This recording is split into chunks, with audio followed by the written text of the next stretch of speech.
Tiene la palabra el asambleísta Luis Fernando Torres.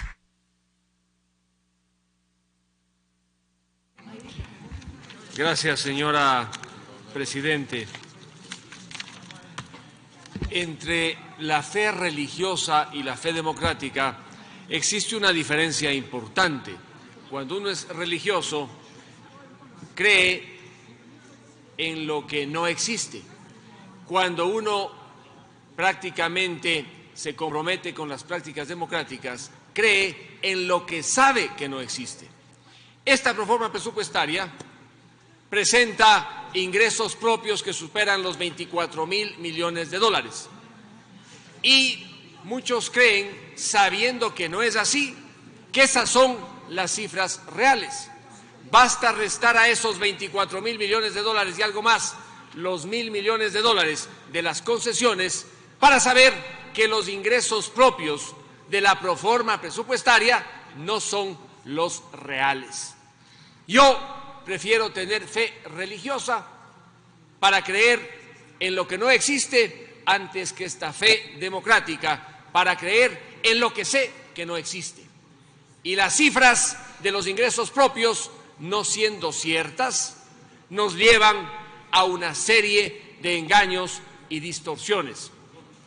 El Ecuador del 2018 y seguramente el Ecuador del 2019 no es el Ecuador con un precio del barril de petróleo de $140, en el mejor de los casos de $50. Tampoco el Ecuador de ahora es el Ecuador en el que existen recursos sobrantes en el IES o en el Banco Central para que estas entidades sean la caja chica del régimen. En el IES, por el contrario, faltan recursos. Los que tiene no van a alcanzar para comprar los bonos que anuncia que emitirá el gobierno. Las reservas internacionales del Banco Central son tan bajas que están en una situación realmente preocupante. El Ecuador de ahora tampoco es el Ecuador que crece al 4, 5 o 6% anual. Es el Ecuador que en el mejor de los casos crecerá al 1% del Producto Interno Bruto. No es entonces el Ecuador de la abundancia. Sin embargo, la proforma presupuestaria parecería ser un instrumento pensando que el país tiene abundantes recursos y que al fisco también le sobran recursos el próximo año. No es así. Por ello, yo debo lamentar que los ingresos estén sobreestimados y los gastos subestimados. La proforma presupuestaria tiene que ser el instrumento para el desarrollo del país, con una importante inversión pública generadora de empleos bien pagados. No puede ser un simple listado de ingresos y egresos dudosos. El gobierno tiene que hacer un gran esfuerzo para que el Estado no sea una carga pesada sobre los hombros de los ecuatorianos. Cuando el Estado y el gobierno en su nombre no puede financiar sus gastos, somos los ecuatorianos quienes tenemos que cargar con ese peso. Y cuando no hay financiamiento, viene el endeudamiento, se inventan ingresos como estos 1.200 o 1.000 millones de las concesiones, o muchas veces recurren a subir los impuestos cuando el país no quiere más impuestos. Es importante entonces que la proforma presupuestaria sea mirada en su real dimensión, como un instrumento de desarrollo en el que existen los recursos de inversión pública para generar, sobre todo, empleos bien pagados, y se ordena el manejo de las finanzas públicas con cifras reales, no con cifras maquilladas ni inventadas. El Estado tiene algunas obligaciones esenciales, entre ellas que los servicios públicos sean eficientes. Y un servicio público esencial es el de la seguridad. Y resulta que en la proforma se reducen los recursos de la Policía Nacional en materia de policías, de personal y también de patrulleros y sistemas de vigilancia. En cerca de 3% se reducen los recursos para personal y en 27% los recursos para patrulleros y sistemas de vigilancia. Si el primer derecho del ciudadano es el derecho a la seguridad, si la primera obligación del Estado es dar seguridad a los ciudadanos, ¿cómo en estas circunstancias el 2019 se va a derrotar a la delincuencia para que la gente pueda en definitiva vivir en paz? Se ha comentado que se han rebajado también las asignaciones en salud, en educación. En mi condición de representante de la provincia de Tungurahua, me preocupa que no haya la asignación necesaria para terminar el hospital de Ambato, que no existan los aportes del gobierno para que puedan ampliarse la Panamericana en el tramo norte y en el tramo sur, entre Panzaleo y el Parque Industrial de Ambato y entre Ambato y Riobamba. Me preocupa que la Universidad Técnica de Ambato vea reducidos sus aportes y esas preocupaciones las tenemos los legisladores de todas las provincias. Y por ello es saludable, señora Presidente, que debatamos sin límite sobre estos temas, porque cada representante provincial debe esta tarde decir su verdad.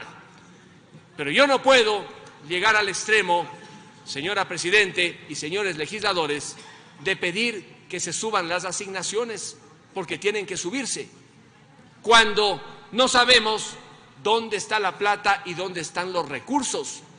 En ese punto se necesita ser completamente serios. Y el gobierno tiene la obligación de transparentar completamente, sobre todo los ingresos. Esos $1.000 millones que aparecen para monetización de activos, las concesiones, son recursos hipotéticos, no están ingresando, por eso no pueden considerarse ingresos propios.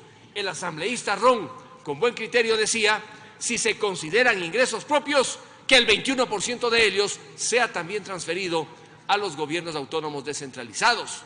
Allí tenemos una importante cantidad que no se encuentra sustentada para decir que los ingresos propios superan los $24.000 millones. Si restamos de esos $1.000 millones, resulta que la regla macrofiscal no se cumpliría, porque los egresos propios estarían por sobre los ingresos propios. Yo no quiero entonces, señores legisladores, comenzar a decir que se suba aquí, que se suba acá. Estos son los problemas, los que he dicho a nivel nacional en el tema de la seguridad y los relacionados con la provincia de Tungurahua. Lo importante es que el gobierno nacional en el presupuesto nos diga la verdad completa. ¿Cuánto realmente va a tener el próximo año con aquello que realmente va a recibir? ¿Va a poder sostener el funcionamiento del aparato estatal y hacer algunas inversiones? ¿Cuánto, si le faltan recursos, le va a endeudar al Estado y en qué condiciones? Descartemos, eso sí, que se suban impuestos en estas circunstancias del país.